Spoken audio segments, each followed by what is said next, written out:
And we're now joined by tonight's NASCAR Cup Series race winner, Joey Logano, driver the number 22 Team Penske Ford. If you have a question for Joey, please raise your hand. We're going to start up front with Jordan, and then go to Steven, and then Mark.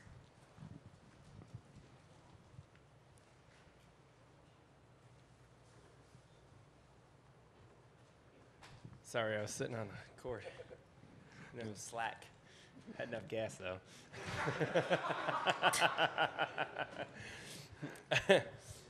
Jordan Bianchi, The Athletic. You know your fuel situation, but as these restarts are happening, the overtimes are happening, and the restarts are happening, in your head, are you thinking this is a chance for us to be optimistic and maybe get a win, or are you resigned to the fact that, hey, we're probably going to run out because there's no way we can stretch it this far? Honestly, I don't know the numbers and what's going on. I laugh because Paul asked me what I thought, and I said, oh, I don't know. I don't have the computer in front of me. we had a laugh about it, but yeah, I mean, this one just takes the whole crew to do it. When you think about the engine itself with Roush Yates building the engine, obviously that can make some good mileage.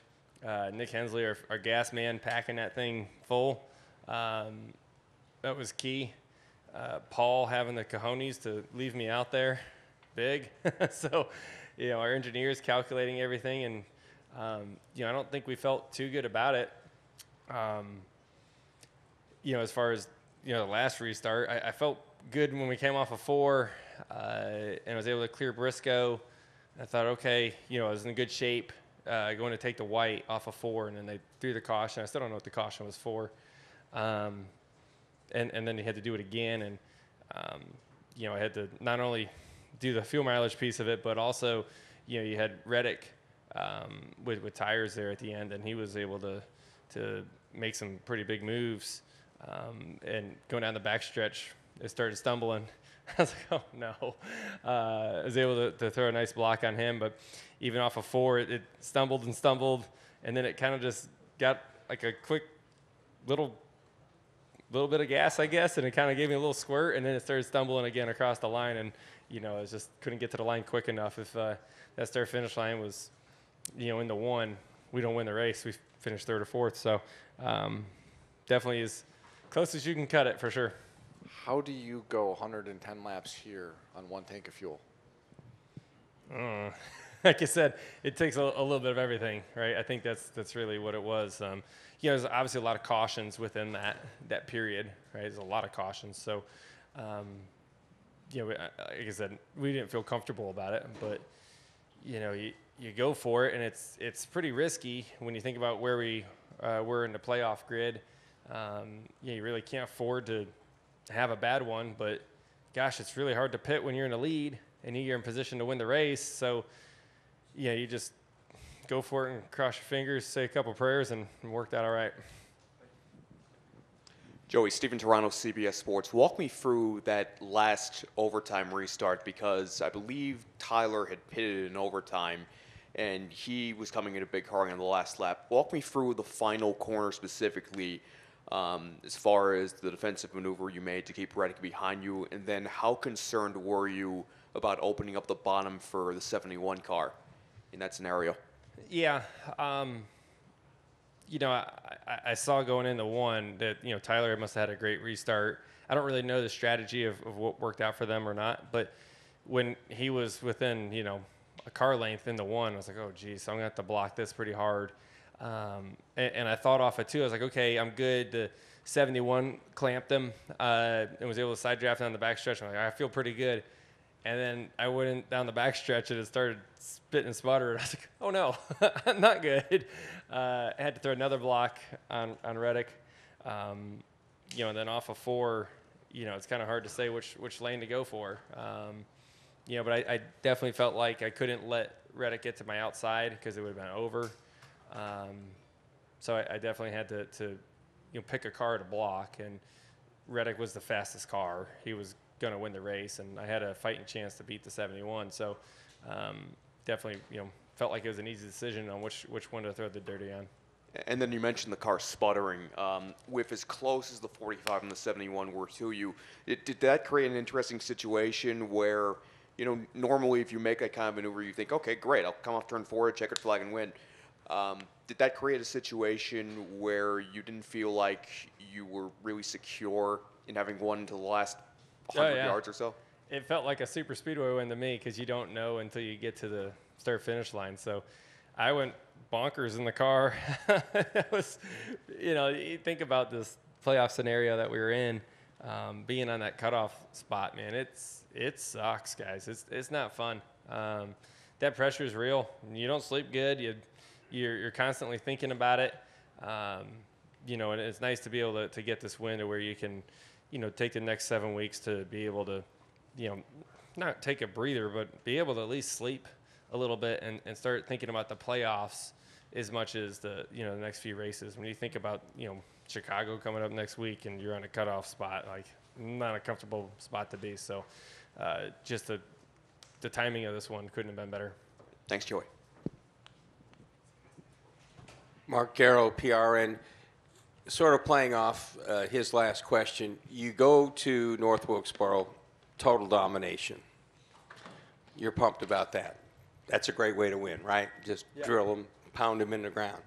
What's the emotions in winning a race like this that a lot of us stand around and go like, how did he do that? And it's sort of like the magician or the guy that stole one and, you know, got away in the getaway car.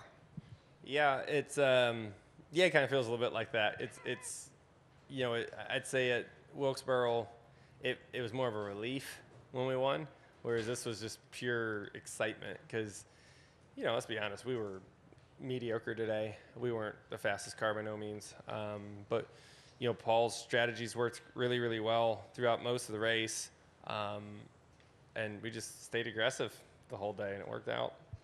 So in that final restart, I mean, what did you think your chances were of making it, going that far? I mean, were you just set on, I'm just going to do what I'm going to do, or was there anything in the back of your mind, this little seed going like, I don't know, man, we've stretched our luck pretty far here? I mean, Paul said I had like 3 laps to the good before the restart before that one. And then we ran a lap and caution came out. And I'm like, well, geez, there was one, and I got to pace and clean my tires off and then go again. I didn't feel good about it. I can say that much. But, you know, you just, like I said, you cross your fingers, say a prayer, and hope that there's just enough gas in it. But I'm telling you what, there wasn't a drop to spare. I've never won a fuel mileage race before, something that close. So that was a neat thing to do. Let's go over to Larry, and then to Bob, and then to Mike. You kind of answered my question already about your emotions at the end. Have you ever been involved in a more unlikely finish, a race that you won like this? Not that comes to mind. Nothing that comes to mind that was like that. So, yeah, like I said, just a big one. Something that's cool too is the last 8 weekends, Team Penske has put a car in victory lane across, you know, all the series that they race. So we were the only ones that could do it this weekend because we were the only ones running. And so it was close, but it's cool to keep that streak alive for everyone at the race shop.